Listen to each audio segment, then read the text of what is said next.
होइन समु सर कुनै पनि केटीले पत्याउँदैन त साला केही उपाय छ यसको विषयमा? अब सर हामी गाउँमा बाख्रा चराउने मान्छेलाई कसले बताउँछ र हो अब यसो सहरतिर भाषिँदा पनि भयो नि सर हुनु त समु सर पढाइ सढाइ केही पनि छैन सहर भाँसिएर पनि के पो गर्नु होला र?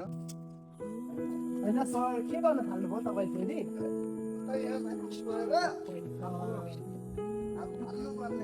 हाम्रो अविरल सर पनि केटी नै नभएर तपाईँ मर्न लाग्नु भएको अरू केही त विकल्प छ होला नि हौ होइन अविरल चोरी होइन के म त दाने घाँस काटिदिउँ भनेको समु सरले मलाई काट्नै दिनु होइन झर्नु पर्यो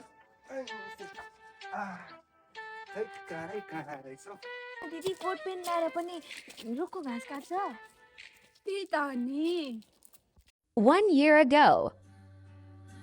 घुम्दा त हाम्रो आज यो ठाउँमा रमाइलो छ नि रमाइलो छ साथी त हाम्रो साथी अविरल सर पनि धेरै पो नभेटेको अहिले कहाँ रहेछ मैले उहाँलाई चिनेको चिने जस्तो लाग्यो अब बिहे पनि गरियो घुमाइ पनि भयो अब बिस्तारै बिस्तारै हाम्रो घरसर पनि बनाउनु पर्छ होइन पछि अब बालबच्चाहरू हुन्छ।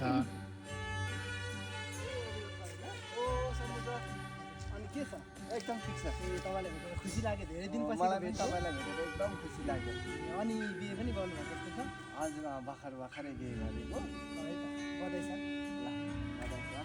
हुन्छ अहिले अब अलिक हतारै छौँ त्यही भएर छुट्यौँ होला कुनै दिन चियासिया खाँदै गफ गरौँ ल तपाईँले पनि अब साथी पाउनु भएछ र तपाईँलाई पनि बधाई छ ल छुट्यौँ है हुन्छ हस्